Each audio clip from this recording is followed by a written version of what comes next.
mais nous pourrions nous demander à qui elle est adressée.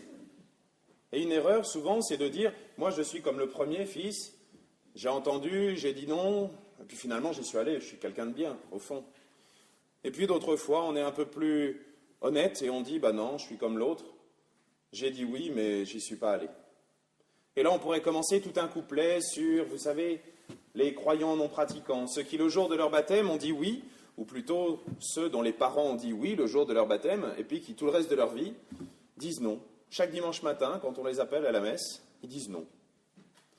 Mais ça ne permet pas d'avancer. On fait juste un constat. On ne peut pas simplement avancer à coup de sondage en disant voilà ce qui ne va pas. Il faut chercher les causes et trouver des solutions. Quelles peuvent être les causes? L'air du temps, le prince de ce monde, pour être plus exact, qui nous incite à nous regarder le nombril.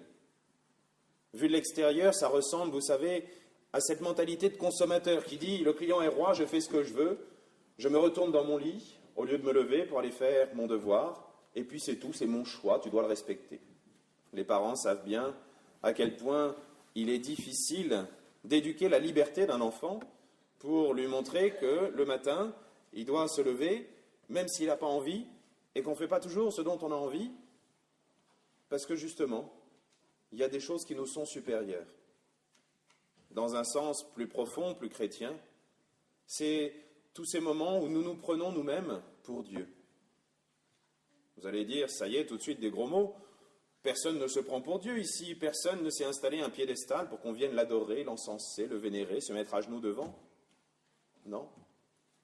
Et pourtant, à chaque fois que nous disons à Dieu, laisse, je sais mieux ce qu'il y a de bien pour moi, eh bien nous nous prenons pour Dieu, puisqu'on préfère s'écouter soi-même plutôt qu'écouter le bon Dieu. Alors, c'est bien, mais il faut trouver des solutions. Une solution que nous donne la deuxième lecture, celle de saint Paul aux Philippiens, c'est de suivre l'exemple de Jésus. Alors, on ne va pas tous aller se faire crucifier, même s'il y a des opportunités qui se sont développées ces derniers temps. On ne va pas tous aller se faire dépouiller, et puis, comme nous-mêmes, nous ne sommes pas Dieu, eh bien, ça va être difficile de s'abaisser autant que le Christ l'a fait. Pourtant, nous pouvons suivre cet exemple en nous mettant au service les uns des autres. Si vous relisez attentivement le début de cette deuxième lecture, vous verrez qu'il y a un défi que saint Paul nous lance, c'est-à-dire reconnaître que les autres sont supérieurs à nous. Oui, les autres sont supérieurs à nous. Je ne dis pas ça dans le sens s'abaisser en faisant preuve soit de masochisme, soit d'une fausse humilité qui serait absurde. Mais à chaque fois, essayez de trouver dans ces frères, ces sœurs que Dieu nous offre, une personne digne non seulement de considération, mais digne aussi d'admiration. Oui, un moyen de dépasser ce petit égoïsme, cet orgueil qui nous paralyse, c'est d'admirer les autres. Et puis un moyen encore plus efficace, celui qui nous fait grandir dans une véritable humilité, c'est de nous mettre au service les uns des autres.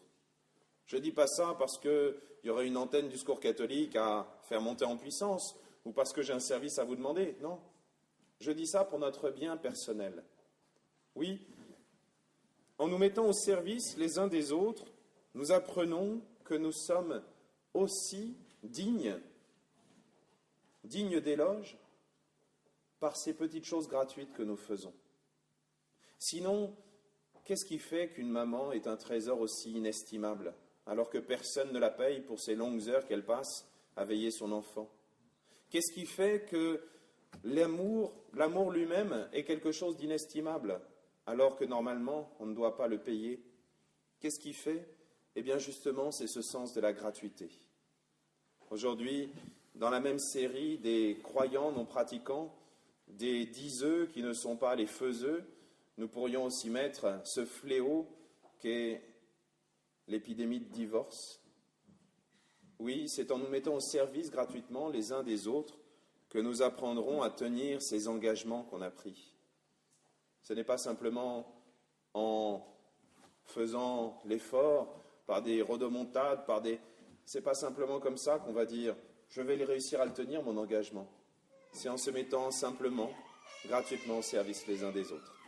Eh bien, que Dieu nous aide à avoir cette humilité de se mettre au service gratuitement les uns des autres. Amen.